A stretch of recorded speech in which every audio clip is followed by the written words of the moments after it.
Hey friends, welcome to Leading from Wholeness. I'm Audrey Shelby, a wife, mother, leader, and child of God. I'm here to let you know that your call to leadership was not a mistake. Fear and anxiety will no longer run your show.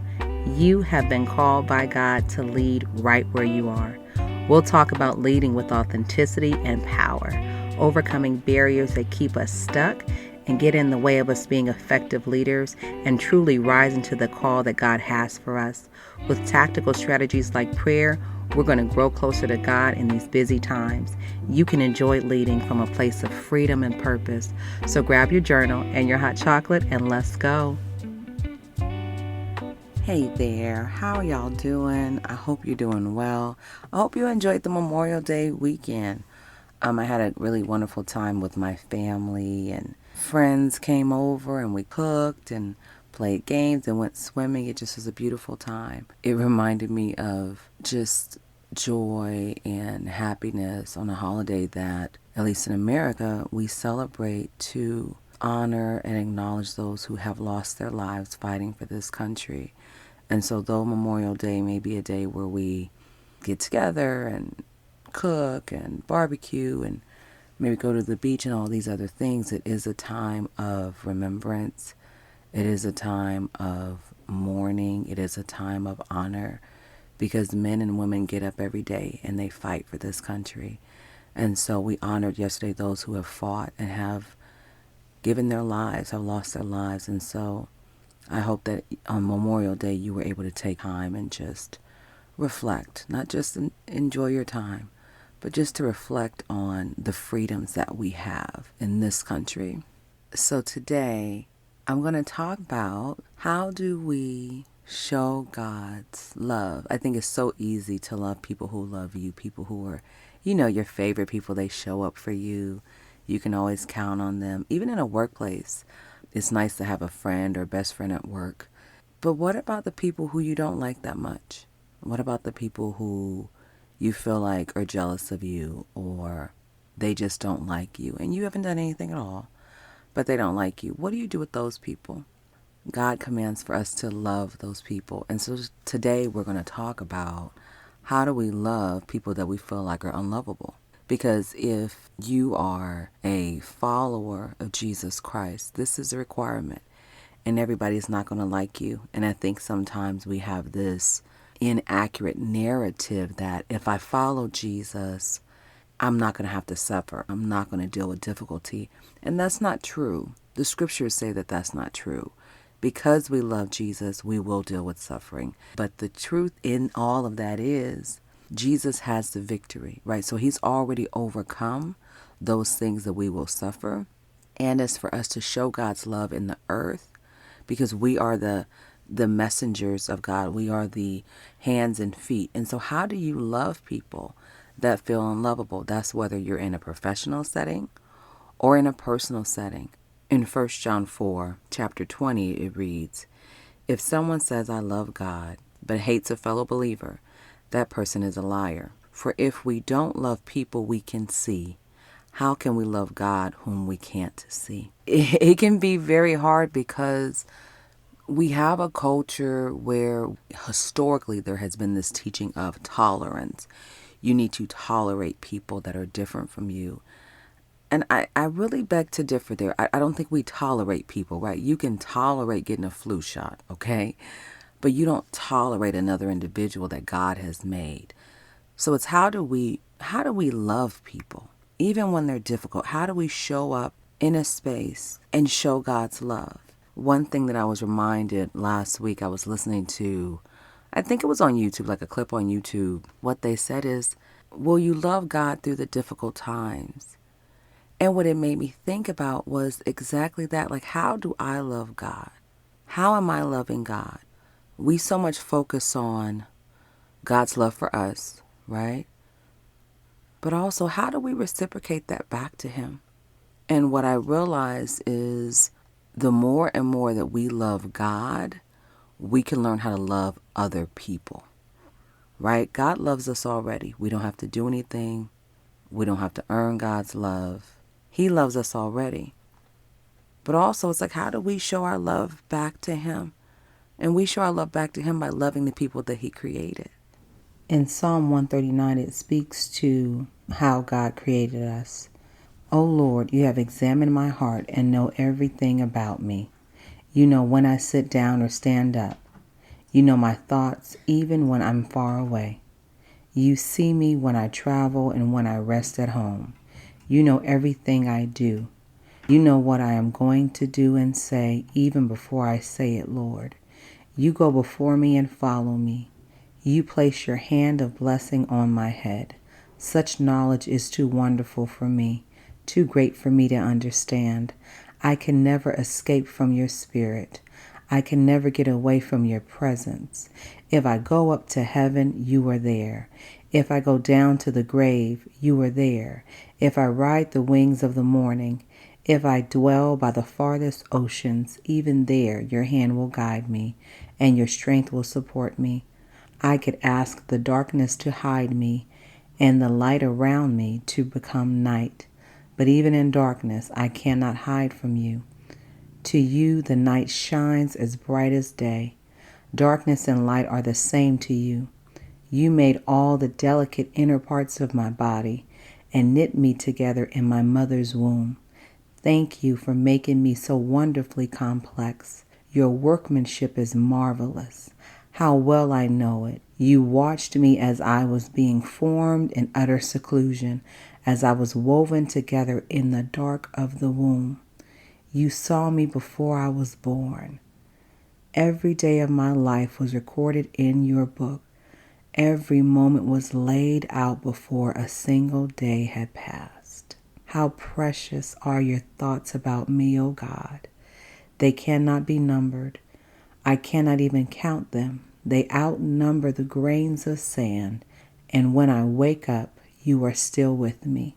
How can we, reading such a beautiful psalm, not want to show the same love that God has for us? Our days are numbered. He knew us before we were knitted in our mother's womb. How can we not want to give that same love to somebody else? We can't say that we love God, but we hate somebody. Those are some of the attitudes that we have towards people who are in our lives. And I'm not saying it's not justified. In some instances, folks have hurt you. Folks have hurt me. And I've had to go to God and go, I don't want to deal with that person, like at all. But God has been so gracious to show up for me in my life that I want to please him. And I don't always get it right. I don't. But I want to please him. And so it's like, well, how do we get to a place of let me focus on showing my love for God by loving his children. We're all God's children. We've all come from him. That's how we got here. And so it is about how do we show love, not tolerance, but how do we love people? And some people you got to love from a distance, and that's okay. But how do we still, show love? And when I talk about this love, it's not like a romantic love. This is agape love, which means selfless, unconditional, sacrificial love, right? Which is the love God has for us. In John 3:16, it says, "For God so loved the world that he gave his only begotten Son, that whosoever believes in him shall not perish, but have everlasting life." He loved us so much that he sacrificed Jesus so we can be reconciled to him. So not only do we have God's love, we are loved because we're made in his image. So if we are loved, then that means, you know where I'm going. If we are loved, then we know how to love others, even when it's difficult. It's funny. As I was preparing for today, I was thinking about the mindset I used to have. And I definitely was a person who, because I had dealt with trauma, I had dealt with rejection, I had built up this defense mechanism of, I'm not going to let people hurt me. And so what that looks like is if somebody was kind to me and somebody was a good friend, it was great. You're my favorite person kind of a thing, right? You're my BFF. But when people crossed me, I very much so was one to cut people off. And I had the mindset of forget people and just would move on as if I just don't know you. And God had to convict me about that. And this was a few years ago because I had still, even in my growth spiritually, there was still some of that remnants left, that not wanting to be, what is the word? Like not wanting to let people down. Also not wanting to be unliked. Does that make sense? Like sometimes and this is not everybody's story, but sometimes there is this need to please others and this need to be accepted by others and this need to be loved by others. And in that, I would, I didn't want to make a mistake. I wanted to make sure I showed up for people because I didn't want to let them down. But that wasn't always healthy for me because I wasn't putting my own thoughts or my own needs first. I was putting other people before me. And there's a place for selflessness, but you got to check your motives. And so my motives weren't right. It wasn't simply because, oh, I really like this person, I love this person. It was, well, I don't want them to reject me, right? And this is the unconscious thought process. But this is what the Lord showed me a couple years ago. It's like you're doing these things for people because you don't want them to reject you. You don't want them to not like you, right? And so, back then I really had this focus of like, you either for me or you against me. And if you against me, I'm out, right? And so even recently, I was talking to my mentor and she was like, there are people that God has sent you that you were supposed to help. But because it didn't come in the package you expected to, because the people, they rubbed you the wrong way, you just kind of let them go and you didn't help them. And that really hurt my heart because I was like, Lord, did I really do this? And he was like, yes. So there are times when God will send you somebody for you to just show love to them. And it can be in a workplace environment. People have gone through so much that we don't even know about. Things that they don't share. Things that they just manage and continue to go through. And they don't always have someone just to show genuine love without motives, without needing anything in return. I definitely have been one of those people who I needed to check my motives. And I didn't understand that at the time. So even now, the Lord is working on me in sometimes you got to tarry with people. Sometimes people will get on your nerves. Sometimes you have different personalities and you're like, oh, I don't understand why this is so difficult. But you got to tarry with people because if you wait for them, if you really come alongside them, you'll see another side. But that definitely was how I used to be. I didn't want to deal with people. I could be very closed off. And now God has helped me to know that, one, He loves me. And He brings people into our lives, one, to pour into us, but He also brings us into other people's lives so we can pour into them. But if we are so caught up on what it looks like, if we're so caught up on the package of the person, we can miss what God is trying to send us and who God is trying to send you to.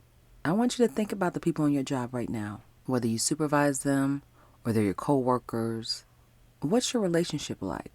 Are there people you really don't know? Are there people that you feel like, oh, I know them a little bit? Are there people that you're really, really cool with? You're like, oh, so-and-so, I love, Susie Q is great, right? Are there people that you actually know? And the ones that you feel close to, what is it? What is it that draws you to that person? As a leader, we have to be able to love everybody. And again, we're not talking about romantic love. We're talking about agape love, which is God's love. And it's not always easy to love difficult people. I remember my mentor, I met her at church and she told me this story later, right? She was like, when God told me that you were my assignment, I was supposed to help you, I told God, nah. Do you know how difficult she is? And it's so funny when she tells that story, I laugh. But I really think about like, what if she had just said no? What if she was like, Audrey's too difficult, I don't want to deal with her, and didn't take up her assignment? I will tell you so much I've grown. Spiritually, I've grown in her mentorship. Relationally, I've grown in just trying to build trust and taking the fortitude and the wisdom and the teachings of a woman with a lot of experience and a lot of wisdom. But if she had said no, I wouldn't have had that, right? And so there are people that you are called to. and they're not going to always look the way you want to. And they may be difficult and they may have challenges. But I want you to remember that it's not always what you see on the outside. Sometimes people have gone through so much trauma and so much challenges that what you see is what they've built. What you see is for me, it was a protection mechanism. I had built this wall around me to keep people out so I wouldn't be hurt. And so though I could be the life of the party, I was very social.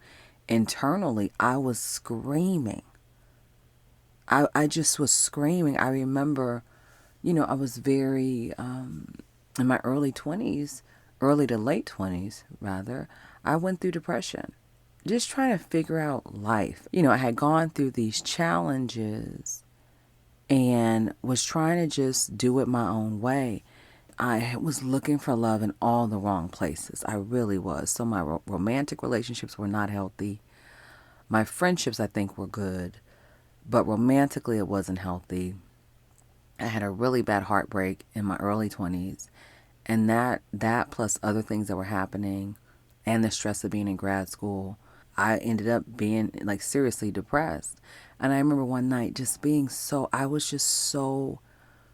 it was just dark. It was dark and I wanted the pain to stop. And I remembered, what I had learned about God. I remembered going to Sunday school. I remembered what I had read in my Bible. I remembered prayer. And I prayed that night and I said, God, you got to help me. I know that this is not the life that I'm supposed to have. I know I'm not supposed to have these thoughts. I know that this is not you. Just help me get through the night. I remember the prayer like, help me get through tonight. And eventually I fell asleep. And I woke up the next morning. And I was so glad that I woke up the next morning and I knew that God was with me and that he heard my prayers. And then I went and found a therapist. I went through my employer and I found a therapist and I reached out and started therapy. And after going through therapy, I was so much better. They helped me deal with the depression. They helped me start unpacking the layers of trauma. They helped me unpack just the stuff, right? The stuff. And so there's somebody you're working with alongside. You don't know what they've been through. You don't know what they're carrying. But can you just check in on them? Like, how can you be an emotionally safe space? Yes, they may be difficult. They may ask questions at every meeting. They may challenge every decision that you make. And you're still called to show them love. So how do we do it? What do we do? First off, making the choice to love. Love is a choice. It's not just an emotion. It's a choice. And we can love difficult people because God will help us to do it. At one point, if you look back on your life, you were a difficult person. I assure you. I assure you, you have made mistakes. I assure you there are things that you have done or said that you're not proud of. And God shows up for you every single time. And so you have to make the choice then to show up for others.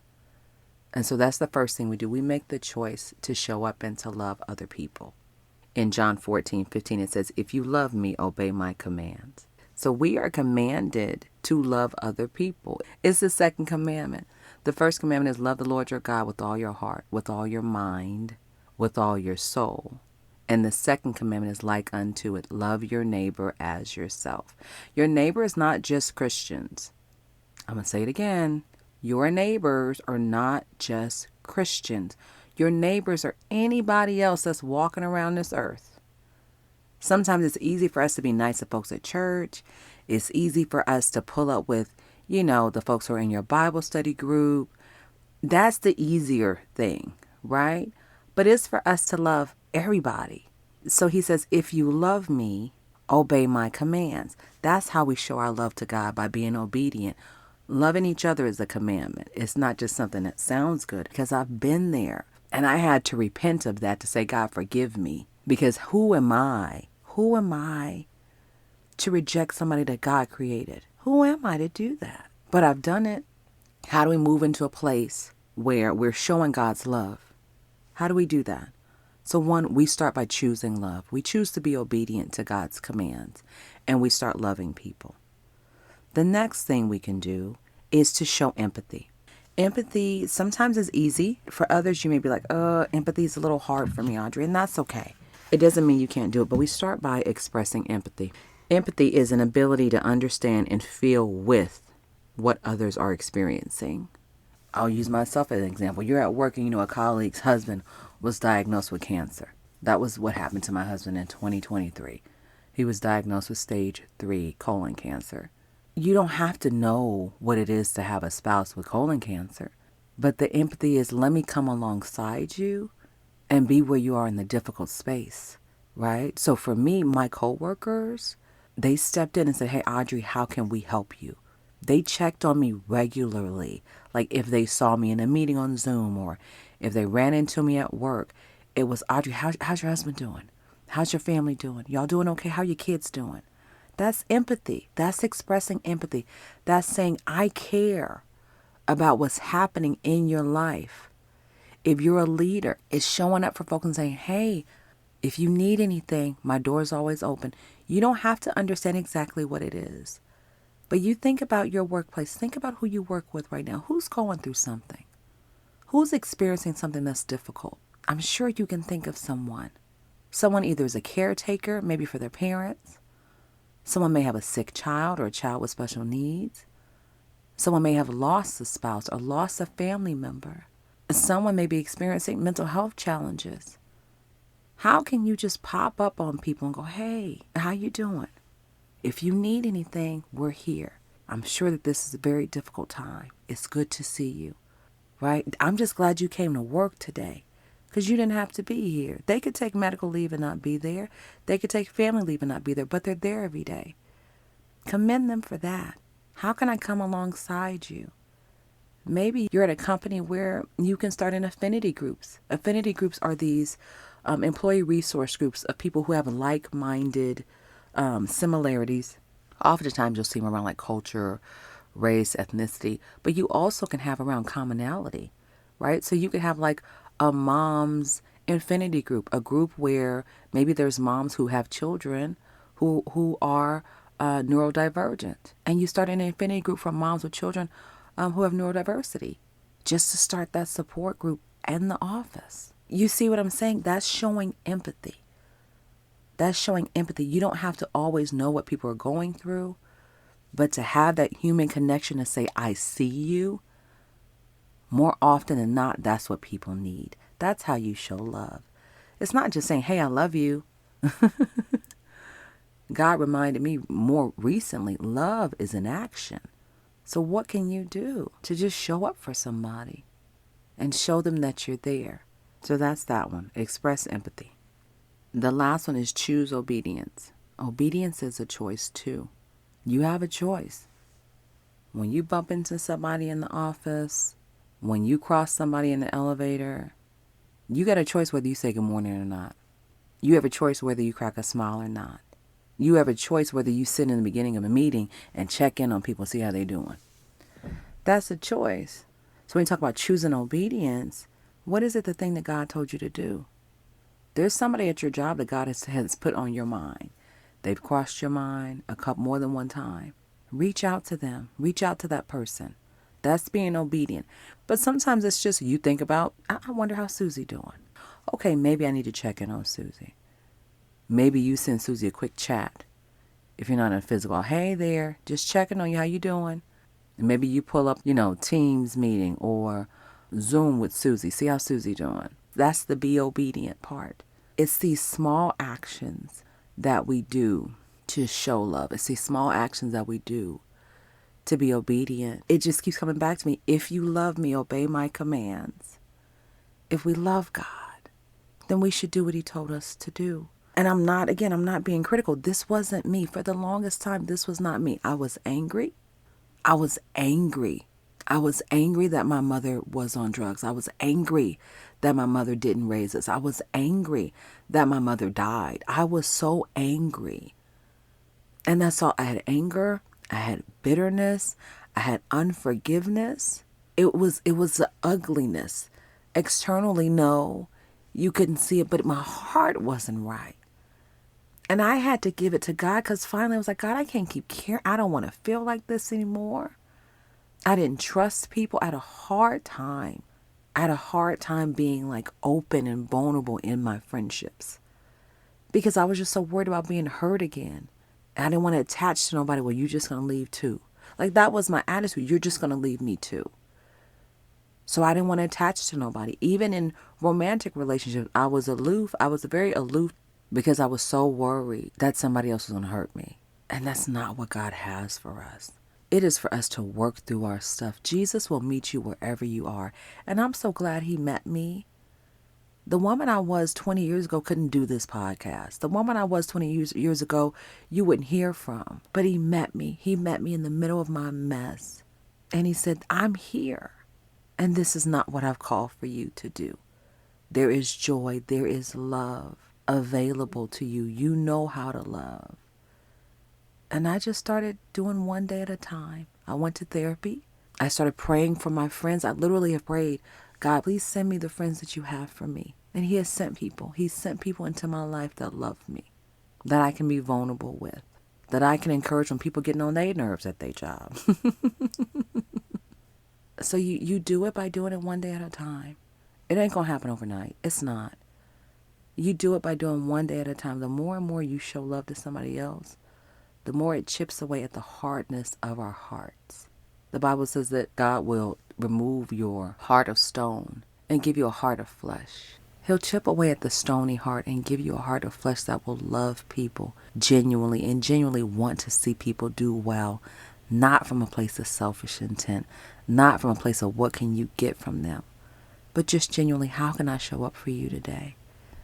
And so that's the pod today. My encouragement to you is that you can love people who you may feel are unlovable, but you love them through Jesus.